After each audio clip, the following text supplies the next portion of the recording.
Happy New Year! ඉතින් කොහොමද ඔයාලට? මගේ අවුරුදු vlog එකට ඔයාලා හැමෝම ආදරයෙන් සාදරයෙන් පිළිගන්නවා.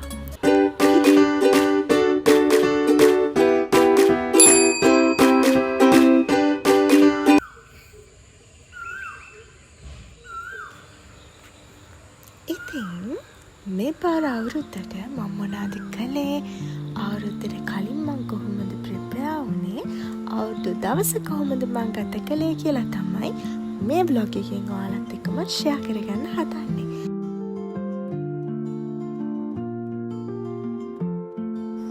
Welcome to my cooking episode. ඉතින් මේ පාර අවුරුද්දටත් හැමදාම වගේ මම හිතුවා මුලින්ම කේක් හදන්න ඕනේ කියලා. මම සාමාන්‍යයෙන් කේක් ජාති 3ක් හදනවා. Butter cake, chocolate cake, Paul cake. ඔය තුනම මම හදනවා. ඉතින් මම හිතුවා ඔයාලත් එක්ක මම කේක් හදන අනිත් කැවිලි හදන වීඩියෝස් ෂෙයා කරගන්නවා කියලා. ඒ නිසා මුලින්ම අපි යමු කේක් හදන්න. මම මේ නම් හදන්නේ බටර් කේක් එකක්. මම සාමාන්‍යයෙන් බටර් කේක් කිලෝ 4-6ක් අතර ප්‍රමාණයක් දානවා. මොකද බෙදන්න සෑහෙන ප්‍රමාණයක් ඉන්නවා. ගොඩක් අය ඉන්නවා. අපේ නෑදෑයෝ, ගෙවල් අවට අය, දන්න කියන අය ගොඩක් අය ඉන්නවා අපි අවුරුද්දට. ඉතින් සාමාන්‍යයෙන් ඒ වගේ ප්‍රමාණයක් බටර් කේක් දානවා. චොක්ලට් කේකුත් ඒ වගේම තමයි. බටර් කේක් තමයි හැබැයි වැඩිපුරම දාන්නේ.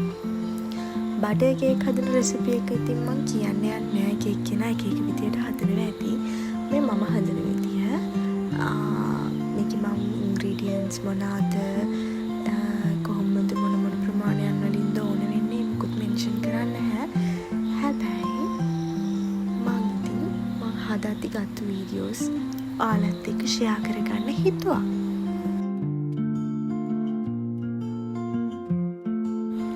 බටර් කේක් එක බේක් වෙන්න දාලා මම ඊළඟට හදන්න යන්නේ පෝල් කේක් එක. පෝල් කේක් හදන්න මාරම ලේසි. බටර් කේක්, චොක්ලට් කේක් හදනවට වඩා පෝල් කේක් හරිම ලේසියෙන් ඉක්මනින් හදාගන්න පුළුවන්. කේක් එක බේක් වෙන්න නම් butter cake, chocolate cake bake කරන්න යන වෙලාවම යනවා. හැබැයි හදන්න හරිම ලේසි බඩු ටික ලෑස්ති කරගත්තාම.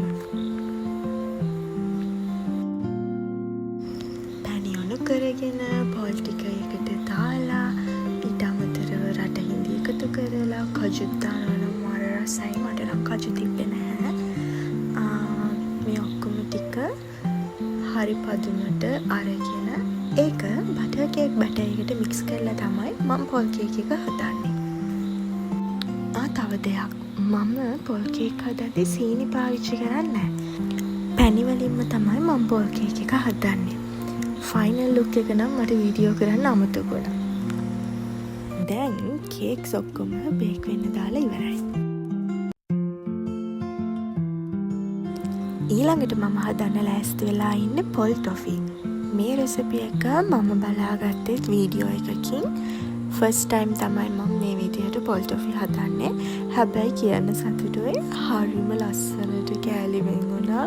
රසම රසයි. මට මාරු සතුටුයි. ඉතින් වැරදෙන්නේ නැතුව බුල්ටොත් නොවි, ඒක හරිම ගලුත් නොවි, ලස්සනට රසට අර වීඩියෝ එකේ තිබ්බ විදිහටම හදාගන්න පුළුවන් වුණා. හැබැයි අත් දෙකට නම් මාර අමාරුයි.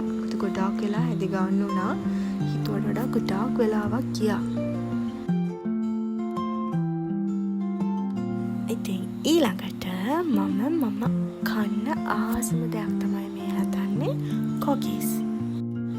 කොකිස් බැටර් එක නම් මම ටික වෙලාවකට කලින් අනලා පැත්තකින් තියලායි තිබ්බේ.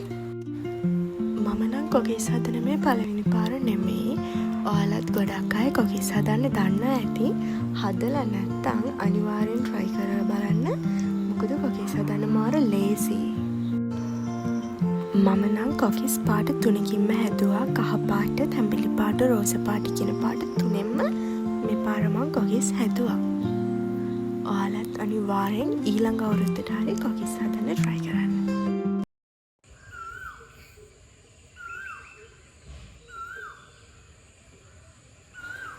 ඉතින් ලැබුවා වූ සිංහල අලුත් අවුරුද්ද ඔබ සැමට සාමය සතුට පිරි සෞභාග්‍යමත් සුබ අලුත් අවුරුද්දක් වේවා.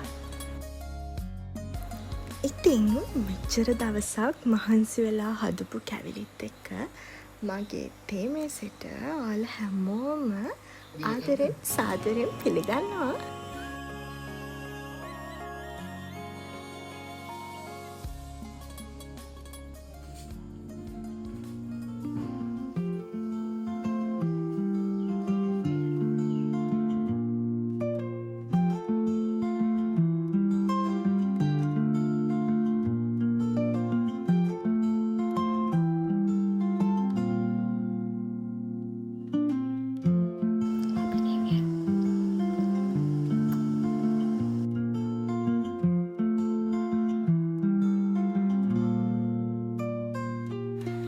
මේ තමයි අපේ අවුරුදු දවල් කෑම වේල. ඩෙසර්ට් වලට මම ජෙලි පුඩින් එකකුත් හැදුවා ඉතින්. ඊට පැලෙන්න හොඳට කාලා ටික වෙලාවක් ඉඳලා හවස් වරුව අපි තීරණය කළා අපේ නෑදෑ ගෙදරක යන්න. එහෙට අපේ ගෑනු ළමයි ටිකයි පිරිමි ළමයි ටිකයි නැන්දලයි මාමලයි කට්ටියම එකතු වෙන්න තමයි ඉතින් හිතාගෙන ඉන්නේ.